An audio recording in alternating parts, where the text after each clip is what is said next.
The people who remember your worst days will always be shocked by your success, the old mechanic whispered once, years before Ethan Cole disappeared from Blackwater Ridge forever. The rain came down hard against the windows of Dawson's diner, turning the empty highway outside into a blur of silver and shadow. Inside, the coffee machine hissed softly while an old Johnny Cash song played low through a crackling radio near the kitchen. Claire Dawson wiped down table 7 for the third time that hour, mostly to stay awake. It was almost midnight, and only 2 customers remained in the diner. A truck driver asleep in the corner booth and a tired nurse quietly stirring sugar into cold coffee. The town always died early when storms rolled in. Claire tucked a loose strand of blonde hair behind her ear and glanced toward the window again. The neon open sign flickered weakly against the glass. Then she saw him. A man stood alone beneath the street lamp across the road, unmoving despite the rain soaking through his dark coat. Something about him felt strange. Not dangerous, just out of place. He looked like someone who had forgotten where he belonged. A pair of headlights passed behind him, briefly illuminating sharp features, tired gray eyes, and the outline of an old leather duffel bag hanging from one shoulder. Claire frowned slightly. Nobody walked into Blackwater Ridge this late at night, especially not during a storm. A moment later, the bell above the diner door rang softly. Cold air swept inside with him. The man removed his soaked gloves slowly, quietly, as if he were afraid to disturb the room. He looked around once before lowering his gaze. Nobody recognized him. Not the cook smoking near the kitchen door. Not the truck driver snoring beneath the television. Not even Claire. And 20 years ago, everyone in this town had known the name Ethan Cole. "Kitchen's still open if you want something hot," Claire said gently, grabbing a menu. The man looked up at her voice. For a second, something unreadable flickered across his face. Surprise maybe. Or relief. "Coffee would be enough," he said softly. His voice carried the rough edges of exhaustion and long flights. Claire nodded and led him toward the booth beside the rain-streaked window. The vinyl seat creaked quietly as he sat down. Up close, she noticed his coat was old but expensive. Not flashy, just worn in the careful way rich people's things often were. His hands were rougher than she expected too. One sleeve had slipped back slightly, revealing the edge of a silver watch beneath the cuff. Even in the dim light, the watch looked expensive enough to pay 6 months of rent in Blackwater Ridge. Ethan noticed her glance and calmly adjusted the sleeve back into place. "Long trip?" Claire asked while pouring coffee into a thick ceramic mug. "Something like that." Steam curled between them. Claire slid the cup toward him along with a small plate of pie she hadn't charged for yet. "Apple pie's fresh," she said. "On the house before Murphy finds out."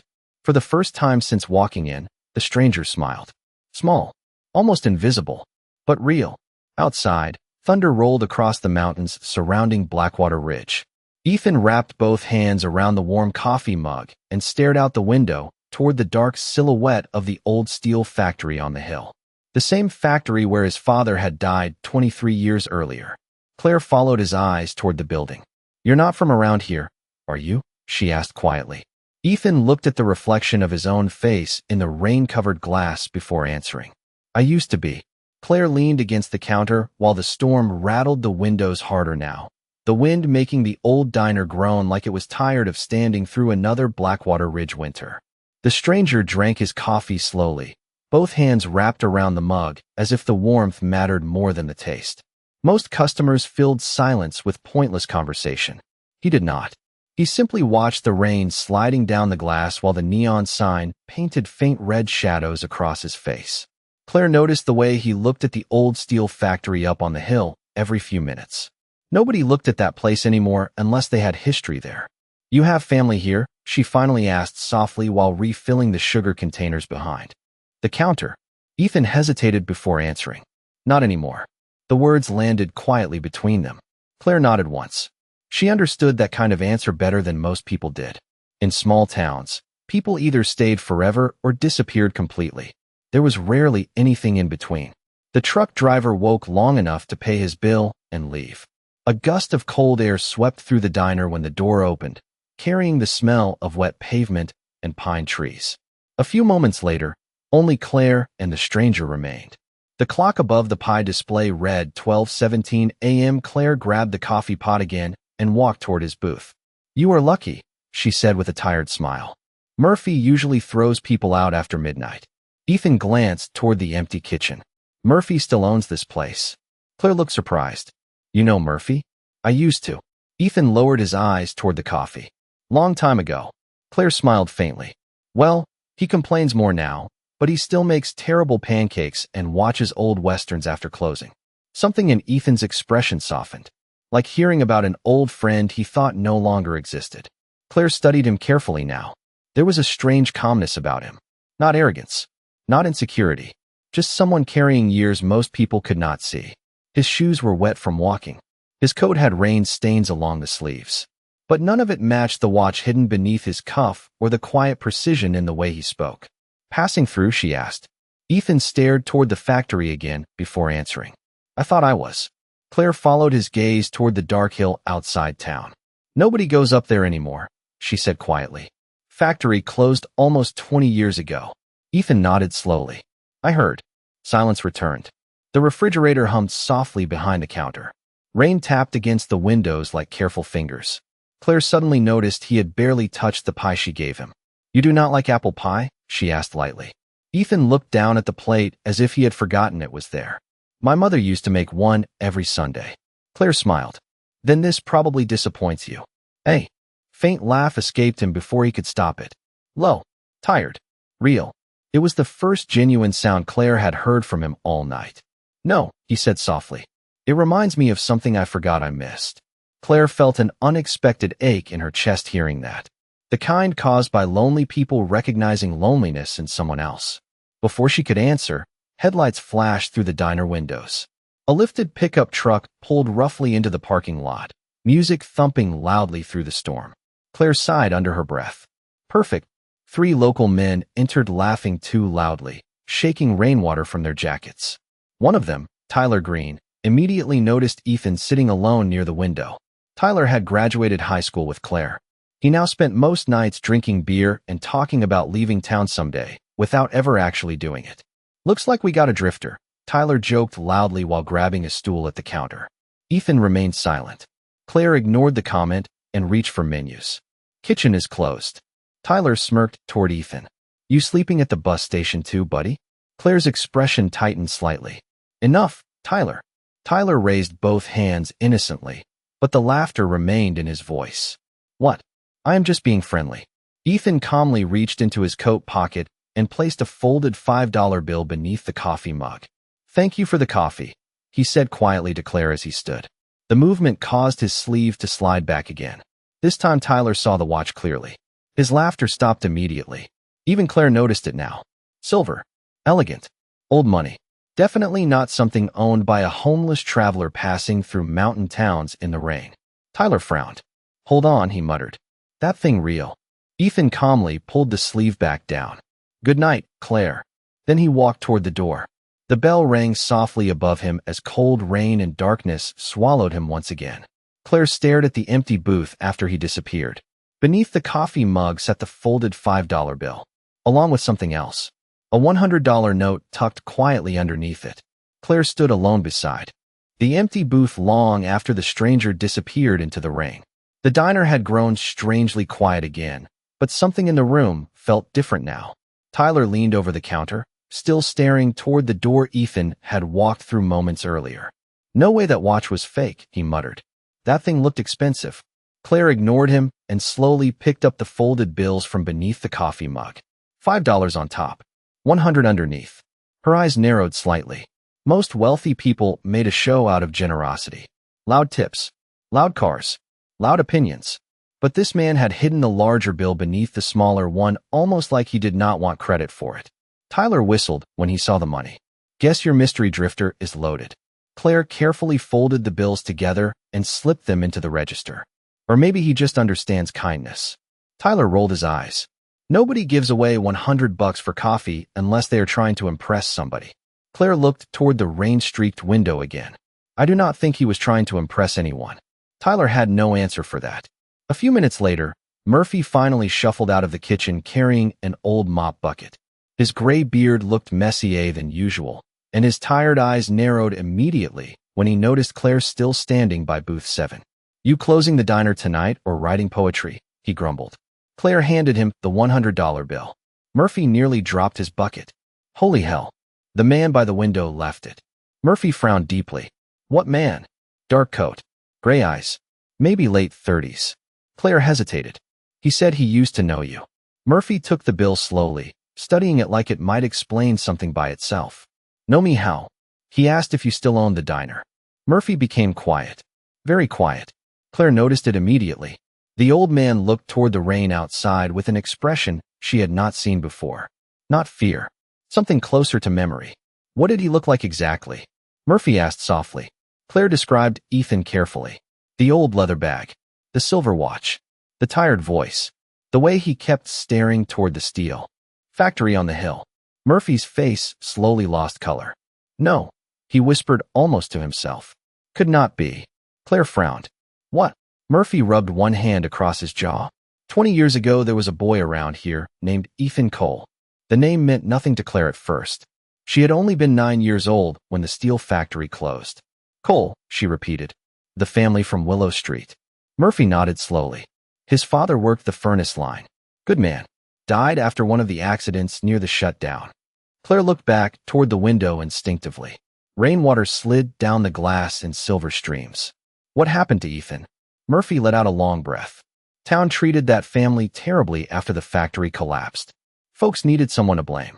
His mother lost the house 6 months later. Then one day the boy disappeared. Claire felt something tighten quietly inside her chest. Nobody ever heard from him again. Murphy gave a faint, humorless laugh. Actually, they did. He walked toward the old television hanging above the counter and pointed toward a faded magazine clipping pinned beside it. Claire had seen the clipping hundreds of times without paying attention. Tonight she finally stepped closer. The article showed a man in a dark suit shaking hands outside a skyscraper in New York City. Beneath the photo read the words, Ethan Cole becomes youngest tech billionaire in America. Claire stared at the picture. Older now. Sharper. Cleaner. But the eyes were unmistakable. The same tired gray eyes from booth 7. No, she whispered. Murphy nodded once. Yeah. Claire looked back toward the empty booth again as realization slowly settled over her. The stranger in the rain had not just been rich. He had been one of the richest men in the country. And nobody in Blackwater Ridge had recognized him. Not Tyler. Not Murphy. Not even her. Murphy folded his arms quietly. Funny thing is, he murmured, when Ethan was 16, people around here used to laugh at his shoes because they had holes in them. Claire swallowed hard, remembering Tyler's jokes only minutes earlier. The diner suddenly felt colder. Outside, thunder rolled across the mountains again. Claire stared at the article for several long seconds before speaking softly. Why would someone like him come back here? Murphy looked toward the dark silhouette of the abandoned steel factory, barely visible through the storm. Some people spend their whole lives trying to escape where they came from, he said quietly. And some spend their whole lives trying to figure out why leaving still hurts. Upstairs above the diner, an old clock struck 1 in the morning. Claire turned off the neon open sign, but her eyes kept drifting toward the empty highway outside, as if part of her expected Ethan Cole to appear beneath the rain once more. The rain finally stopped just before dawn, leaving Blackwater Ridge wrapped in cold gray fog that drifted slowly between the mountains like smoke. Claire barely slept. Every time she closed her eyes, she saw the stranger sitting quietly beside the diner window with both hands around that coffee mug. Ethan Cole. The name echoed differently now. Not like a billionaire from television headlines. More like a ghost who had walked back into town carrying unfinished memories. By 7 in the morning, Dawson's diner smelled of fresh bacon, burnt toast, and coffee strong enough to wake the dead. Murphy stood behind the grill flipping pancakes while country music hummed softly through the speakers overhead. The breakfast crowd slowly filled the booths. Construction workers, retired miners, high school teachers, the same faces every morning. Nobody knew the man from the night before had once sat among them. Claire moved between tables quietly refilling coffee cups, but her eyes kept drifting toward the empty booth by the window. You expecting somebody? Murphy asked without looking up from the grill. Claire shook her head too quickly. No, Murphy smirked faintly. Right. Before Claire could answer, the bell above the diner door rang softly again. The entire room seemed to pause for half a second. Ethan stepped inside wearing the same dark coat, now dry, with cold morning air curling in behind him. Several customers glanced up briefly before returning to their breakfasts. Nobody recognized him. Again, Ethan lowered his eyes slightly and walked toward the same booth near the window. Claire noticed something strange immediately. In daylight, he looked less like a billionaire and more like someone exhausted from carrying years nobody else could see. There were faint lines beneath his eyes now, silver beginning at his temples, a quiet heaviness in the way he moved. Claire grabbed a coffee pot before Murphy could say anything. "Morning," she said softly as she approached his table. Ethan looked up at her voice. For the first time, there was the smallest trace of warmth in his expression. "Morning, Claire." Hearing her name in his voice unsettled her more than she expected. "You came back." Ethan glanced toward the foggy highway outside. "Guess I am not done here yet." Claire poured coffee into his mug carefully. "You could have told me who you were last night." Ethan watched the steam rise between them. "Would it have changed how you treated me?" Claire opened her mouth, then stopped. The honest answer embarrassed her slightly. "Maybe at first," she admitted. "Exactly." His tone was calm, not bitter, just tired. Before Claire could respond, laughter erupted from the counter near the front entrance. Tyler Green had returned with two friends from town, both wearing heavy work jackets and muddy boots. Tyler noticed Ethan almost immediately. "Well, look who survived the storm," he called loudly. Ethan remained focused on his coffee. Tyler walked closer, still grinning. "You find a hotel yet, buddy?" Claire's expression hardened. "Tyler." But Tyler ignored her. "You know," he continued, glancing at Ethan's worn coat, "the church shelter opens Tuesdays if you need a place." A few customers chuckled quietly into their coffee cups. Ethan simply looked out the window toward the old factory on the hill, completely calm. That somehow made Tyler more uncomfortable than anger would have. "You hear me?" Tyler asked. Ethan finally turned toward him slowly. "I did." His voice remained polite, controlled. "Then maybe quit staring at that factory like you own it." Silence. Just for a second. Claire felt it immediately, a shift in the room almost too subtle to notice. Ethan lowered his coffee mug carefully onto the table. "Funny thing about ownership," he said quietly. "Most people think it belongs to whoever talks the loudest." Tyler frowned. "What is that supposed to mean?" Ethan's eyes drifted once more toward the hill outside. "Nothing." The simplicity of the answer somehow embarrassed Tyler more than if Ethan had insulted him directly. Murphy finally stepped forward from behind the grill. "Enough," he barked. "People came here to eat breakfast, not listen to you act like an idiot before 8 in the morning." Tyler muttered something under his breath and returned to the counter with his friends, though he kept glancing suspiciously toward Ethan's table. Claire sat the check beside Ethan's coffee cup a little later, though she noticed he had barely touched his food again. "You keep looking at that factory," she said quietly. "Why?" Ethan remained silent for several moments, long enough for the sounds of forks and coffee cups around them to blur into the background. Finally he spoke. "When I was 14, he said softly, my father promised he would take me fishing after his shift ended." Claire listened carefully. Ethan's eyes never left the factory outside the window. "He never came home." The words landed so gently they almost hurt more because of it. Claire felt her chest tighten again. Around them, the diner buzzed with ordinary life. Plates clinked. Someone laughed near the counter. A waitress from another section dropped silverware in the kitchen. But inside booth 7, the world had suddenly grown very quiet. Ethan stared toward the hill wrapped in morning fog. "Some places," he said softly, "do not stop haunting you just because you leave them behind." By noon, the fog over Blackwater Ridge had started to lift, revealing the rusted skeleton of the old steel factory standing over the town like a forgotten monument. Claire watched Ethan through the diner window while pretending to refill ketchup bottles near the counter. After finishing his coffee, he had walked across the street and disappeared toward the hill alone. Nobody followed him. Nobody cared enough to. Around lunchtime, the diner filled with the usual crowd again. Men discussing football scores. Women trading gossip near the pie display. Retired workers complaining about gas prices and bad knees. But today another conversation floated through the room more than once. The factory. Claire carried 2 burgers to a table near the front when she overheard Mayor Richard Hale speaking loudly near the register. "Demolition starts next month," the mayor announced proudly to a group of businessmen seated near the entrance. Once the land clears, Ridgeline Development plans to build a luxury resort and conference center. Biggest investment this town has seen in decades. Several people nodded approvingly. Others looked uncertain, but said nothing. Claire placed the plates down quietly while listening. What about the families who work there? An older woman asked carefully from another booth.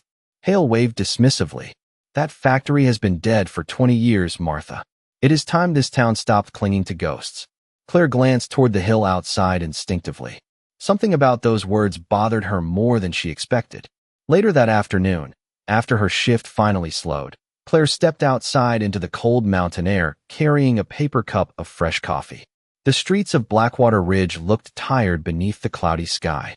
Empty storefronts, rusted signs, paint peeling from old brick buildings. A town frozen somewhere between memory and survival. She found Ethan standing alone behind the chain-link fence surrounding the factory property. Wind moved softly through the tall weeds growing between cracked pavement. Ethan did not turn when he heard her footsteps approach. You forgot your refill, Claire said gently, holding out the coffee. Ethan accepted it with a quiet nod. Thank you. Claire stood beside him near the fence. Up close, the factory looked even sadder than it had from town. Broken windows stared back like hollow eyes. Rust stained the concrete walls dark orange. Nature had slowly started reclaiming everything people abandoned. Mayor Hale says they are tearing it down, Claire said softly. Ethan took a slow sip of coffee before answering. I heard. People seem excited about the resort. Ethan looked toward the mountains beyond the factory roofline. People get excited anytime someone promises money. Claire studied him carefully. You do not sound impressed. A faint smile touched the corner of Ethan's mouth. I built half my life around people promising things they never intended to keep. The wind carried silence between them for a moment. Somewhere in the distance, a train horn echoed softly through the valley. Claire wrapped her arms tighter around herself against the cold. My father worked here too, she admitted quietly. Ethan finally looked at her fully. What was his name? Daniel Dawson. Ethan's expression shifted slightly. Recognition. He worked maintenance, Ethan said softly after a moment. Claire blinked in surprise. You remember him? Ethan nodded once. He used to give me peppermint candy when I waited outside for my dad after school. Claire stared at him. I cannot believe you remember something like that. Ethan looked back toward the factory. When you grow up poor, kindness becomes memorable. The words settled heavily inside her chest. Claire suddenly understood something important about him. For all the headlines and skyscrapers and billions of dollars, Ethan Cole still remembered small things. Peppermint candy, coffee on a stormy night, a waitress who treated him like a person instead of a rumor. Most wealthy men forgot those things first. Why did you really come back? She asked quietly. Ethan remained silent long enough that she thought he might not answer. Finally, he reached into his coat pocket and pulled out an old photograph, edges worn soft with age. He handed it to her carefully. Claire looked down. The picture showed two men standing in front of the steel factory decades earlier. One was Ethan's father. The other was hers. Younger, smiling, covered in dust and grease beneath bright summer sunlight. Across the bottom, someone had written in faded ink, "Good men build things that last." Claire swallowed hard. My dad never talked much about the factory after it closed, she whispered. Ethan nodded slowly. Neither did mine. A cold gust swept across the hill. Down below, Blackwater Ridge carried on with its ordinary afternoon. Cars rolled through intersections. Church bells rang somewhere in town. Nobody noticed the billionaire standing quietly beside a waitress at the edge of forgotten land. Ethan carefully took the photograph back and stared at it for several long seconds before sliding it into his coat again. They are not tearing this place down because it failed, he said softly. Claire frowned slightly. Then why? Ethan's gray eyes fixed on the factory one more time. Because people in power are afraid of what old places remember. That evening, snow began falling lightly over Blackwater Ridge for the first time that year. Small white flakes drifted through the darkening sky, settling across rooftops and empty sidewalks with quiet patience. Claire stood behind the diner counter watching headlights pass slowly through town while Ethan sat once again in booth 7 near the window. It had become strangely natural now, like the diner somehow expected him there every evening. Murphy pretended not to notice it, but Claire caught him making fresh coffee 20 minutes before Ethan usually arrived. The old man even stopped complaining when Ethan stayed past closing. Outside, Christmas decorations already hung across Main Street despite Thanksgiving still being weeks away. Half the lights no longer worked. The other half flickered weakly against the cold. Blackwater Ridge had always been a town trying to look more hopeful than it actually felt. Claire carried a bowl of chili toward Ethan's table without asking whether he wanted it. "You skipped lunch," she said simply. Ethan looked down at the bowl before giving the faintest smile. "You keeping track now?" "Somebody has to." She sat crackers beside the plate and noticed another folder lying near his coffee mug tonight. Thick, dark blue. Legal papers probably. Ethan closed it calmly before she could read the top page. But not before Claire caught one word printed across the cover. Ridgeline Development. Claire frowned slightly. "That is the company buying the factory land." Ethan nodded once. "I know. Why do you have their files?" Ethan stirred the chili slowly but did not answer immediately. Claire leaned against the booth opposite him. "You keep saying things like you already know what is happening here." Ethan finally looked up at her. "Because I do." Before Claire could respond, the bell above the diner door rang sharply. Mayor Richard Hale entered with two men in expensive coats, brushing snow from their shoulders as they laughed loudly. The entire diner shifted subtly the way small towns always did around powerful people. Conversations softened. Eyes turned briefly. Hale spotted Claire immediately. "Evening, sweetheart," he called while loosening his scarf. Then his eyes landed on Ethan sitting quietly near the window. The mayor's expression tightened almost invisibly. "Well," he muttered. "You again." Ethan remained calm. "Mayor." Hale approached slowly with his businessmen following behind him. Up close, the mayor carried the polished confidence of someone used to controlling rooms simply by entering them. "You sticking around town long?" Hale asked casually. Ethan dabbed a napkin across his hands before answering. "Not sure yet." Hale glanced toward the folder near Ethan's table. "Funny thing about small towns. Outsiders usually get bored fast." Claire noticed Ethan's eyes sharpened slightly at the word outsiders. "Maybe," Ethan replied quietly. "Or maybe some people come back for unfinished business." Silence settled briefly between them. One of the businessmen beside Hale shifted uncomfortably. Claire suddenly realized something important. Ethan was not intimidated by the mayor at all. If anything, it felt reversed. Hale forced a smile that never quite reached his eyes. "Well, tomorrow should interest you then." Claire frowned. "Tomorrow?"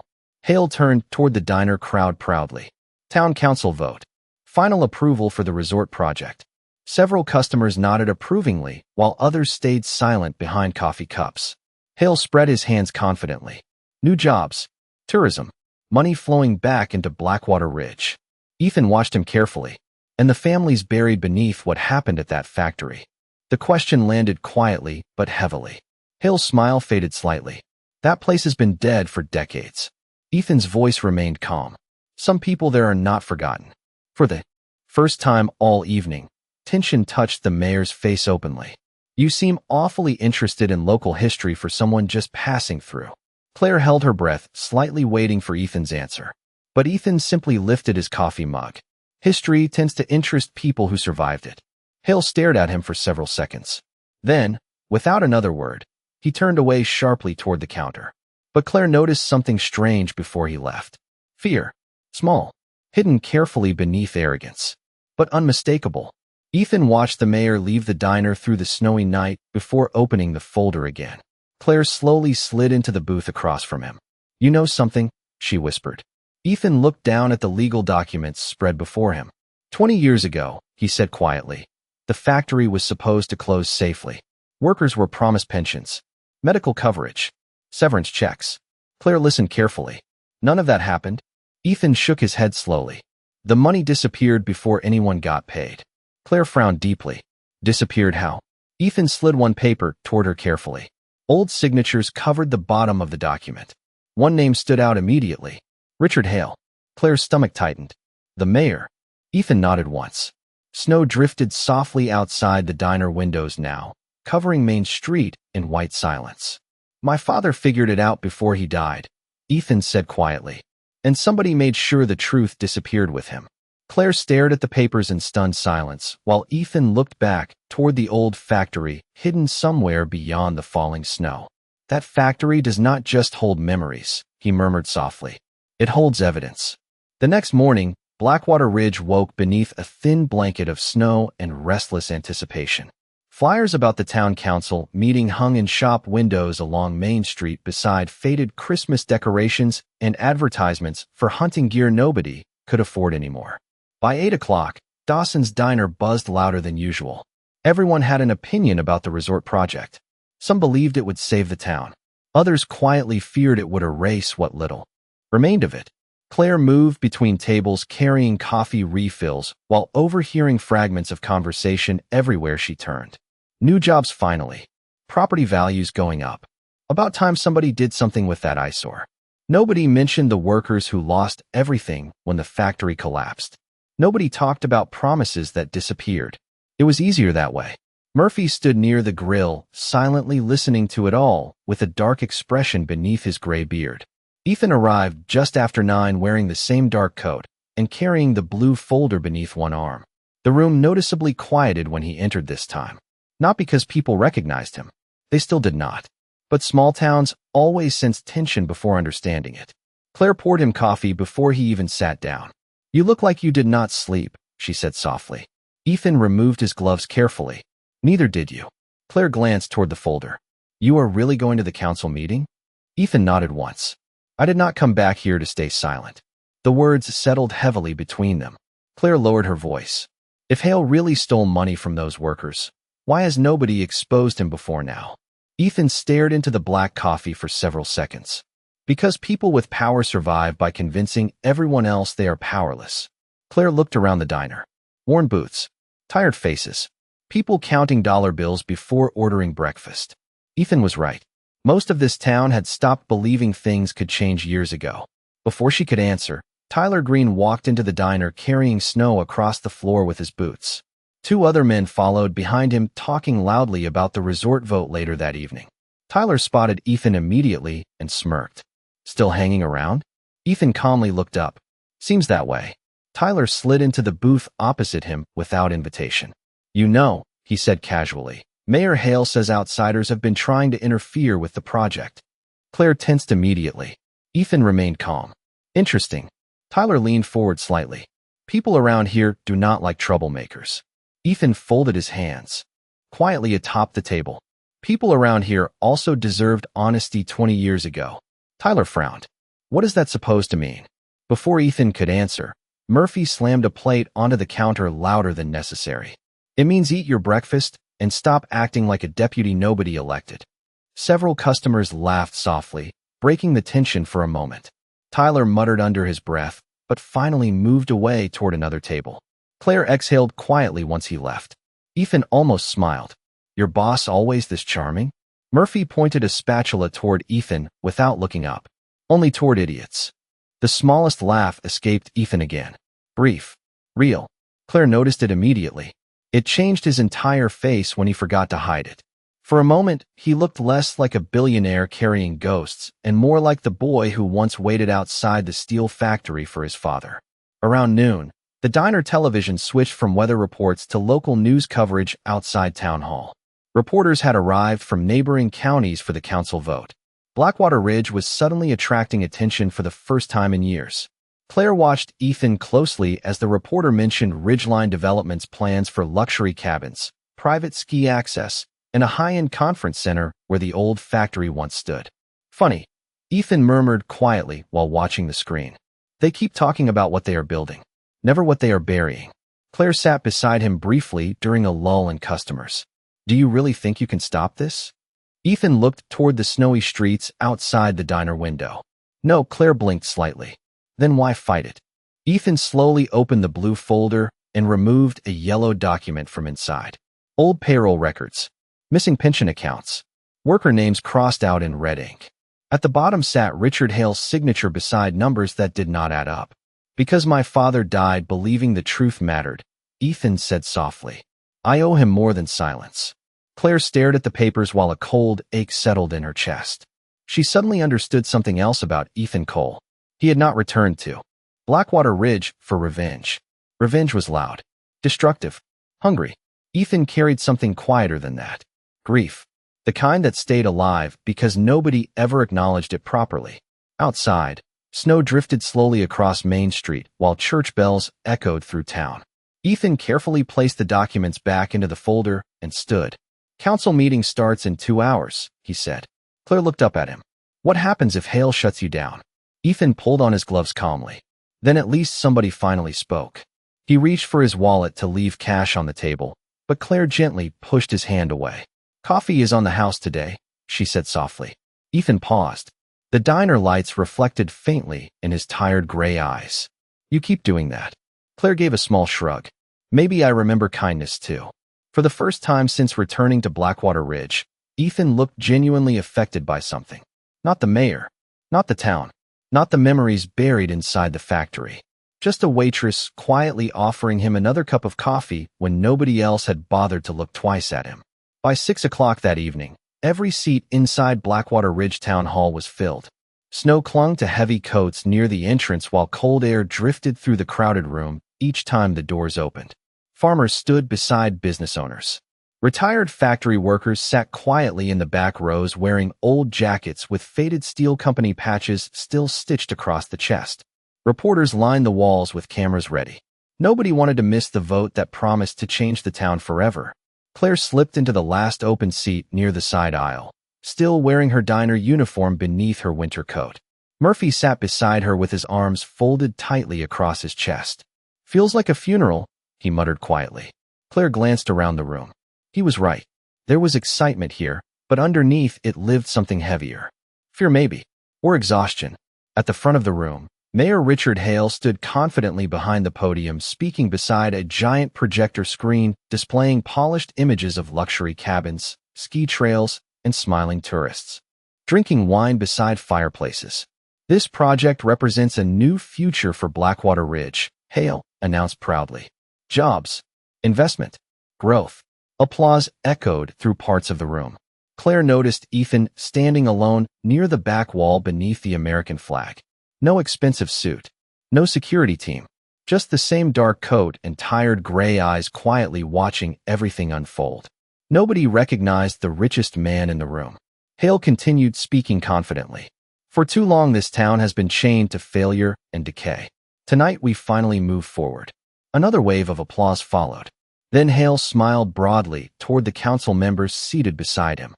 "We are fortunate to have Ridgeline Development investing nearly $200 million into our community." Cameras flashed. Reporters scribbled notes. Claire saw Ethan lower his eyes briefly toward the blue folder in his hands. "The council will now open the floor for final statements before the vote," Hale announced. Several local business owners stepped forward first, praising the project. One woman spoke tearfully about her son needing work. Another man called the abandoned factory a scar poisoning the town. Claire listened quietly while Ethan remained near the back wall, completely still. Finally, Hale adjusted his tie and smiled toward the audience. "Any final comments?" Silence settled across the room. For a moment, nobody moved. Then Ethan stepped forward. The sound of his shoes crossing the wooden floor echoed softly through the hall. Claire felt her heartbeat quicken immediately. Hale's expression tightened almost invisibly the second he recognized him approaching the podium. "Sir," Hale said carefully, "state your name for the record." Ethan looked directly at him. Calm, controlled. "Ethan Cole." The room went silent. Not dramatic silence. Real silence. Confused. Heavy.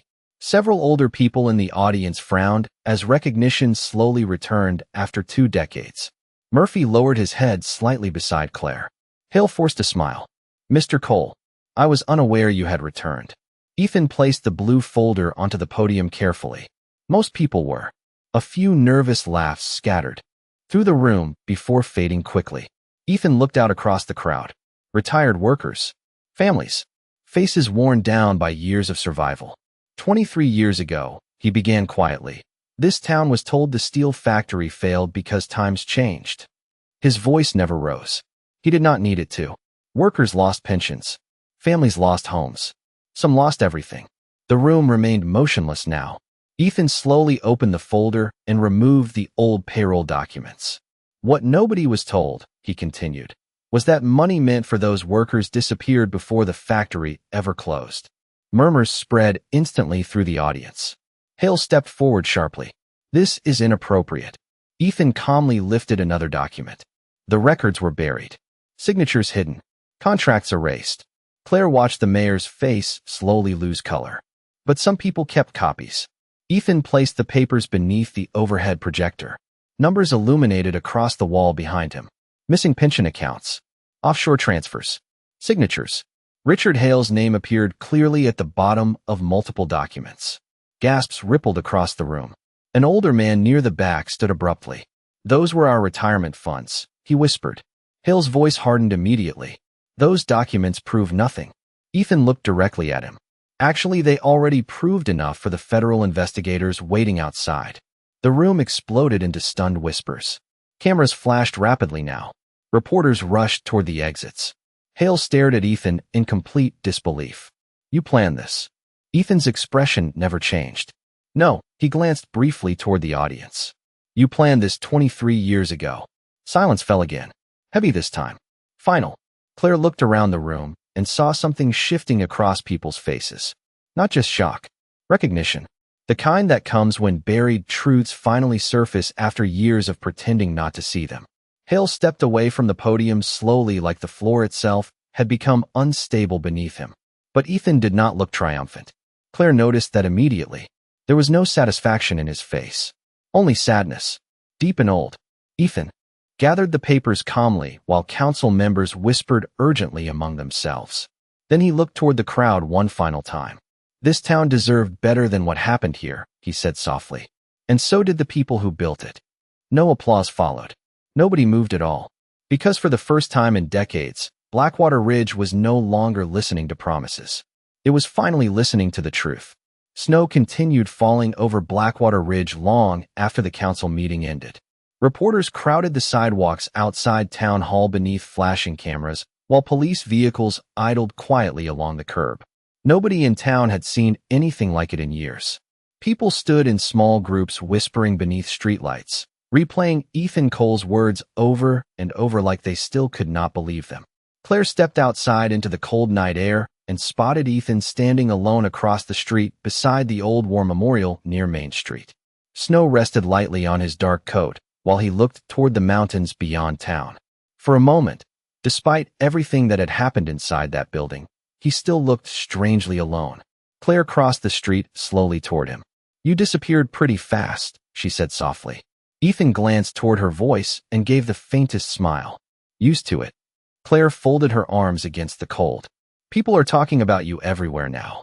Ethan looked back toward Town Hall where cameras still flashed through the snow. "They are talking about the story," he corrected quietly. "Not me." Claire studied him carefully. Most people would have looked victorious tonight. Proud. Satisfied. Ethan only looked tired. "Mayor Hale is finished," she said. Ethan remained silent for a few seconds before answering. "Maybe. You do not sound happy about it." Snow drifted gently between them beneath the yellow glow of the streetlights. Ethan slipped both hands into his coat pockets. "Nothing about any of this feels happy." Claire understood then. Ethan had not spent 20 years carrying this truth because he wanted revenge. He carried it because grief had nowhere else to go. Somewhere nearby, church bells rang softly through the winter air. Ethan looked toward the old factory on the hill one final time. "My father believed hard work protected people," he said quietly. "He believed if you gave everything to a town, the town would eventually protect you back." Claire lowered her eyes slightly. And it did not. Ethan gave a small shake of his head. No, silence settled gently between them. Then headlights suddenly appeared at the far end of Main Street. One black SUV turned the corner. Then another. Then 3 more behind it. Expensive vehicles rolled slowly through the snow before stopping beside Town Hall in a long line. The entire street seemed to pause. Drivers stepped out first. Men in dark coats. Lawyers probably. Executives maybe. One older man hurried toward Ethan carrying a leather briefcase. "Mr. Cole," he said quietly, "the acquisition paperwork is complete." Claire frowned slightly. "Acquisition?" The older man handed Ethan several documents before stepping respectfully aside.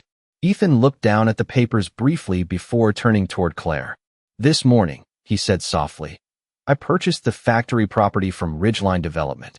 Claire stared at him in shock. "You bought the factory?" Ethan nodded once. Snowflakes melted quietly against his shoulders. "Nobody is tearing it down now." Claire looked speechless for the first time since meeting him. What are you going to do with it? Ethan glanced toward the hill above town where the abandoned steel plant stood against the snowy mountains. Something useful. The next morning, all of Blackwater Ridge gathered outside the factory gates despite the freezing cold. News vans lined the roads. Former workers stood shoulder to shoulder with younger families who barely remembered what the place once meant.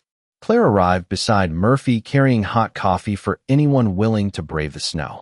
Ethan stood near the entrance beside architects and engineers, but once again he wore no expensive suit. Just the same dark coat. The same quiet expression. Finally, he stepped forward in front of the crowd. Wind moved softly through the broken steel beams overhead while snow covered the empty parking lot in white silence. This factory fed families for generations, Ethan said calmly. It deserved better than being erased. The crowd listened without moving. So instead of destroying it, he continued, we are rebuilding it. Murmurs spread through the audience immediately.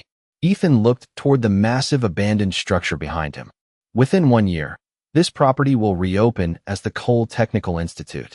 Tuition free for every family in Blackwater Ridge. Complete silence followed. Then someone in the crowd quietly began crying. Ethan continued speaking softly. Welding, engineering, skilled trades, technology programs. Jobs that let people stay instead of feeling forced to leave. Claire felt tears sting her eyes unexpectedly. Beside her, Murphy lowered his head quietly into one weathered hand. Ethan looked across the crowd one final time before his gaze found Claire standing near the front, holding paper coffee cups in cold red hands. And the diner stays open, he added softly. A few people laughed through tears. Then Ethan reached into his coat pocket and pulled out a small silver key attached to a simple leather tag. He walked directly toward Claire through the falling snow and placed it carefully into her hand. What is this? She whispered. Ethan looked toward the empty storefront beside Dawson's Diner across Main Street. The building next door, he said quietly. Renovated already. Bigger kitchen. Better equipment. No more leaking roof. Claire stared at him in complete disbelief. Why would you do that for me?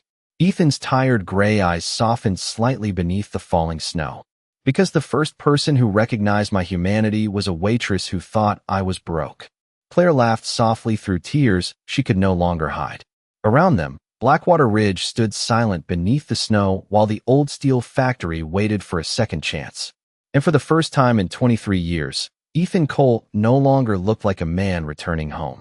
He looked like someone who had finally forgiven it.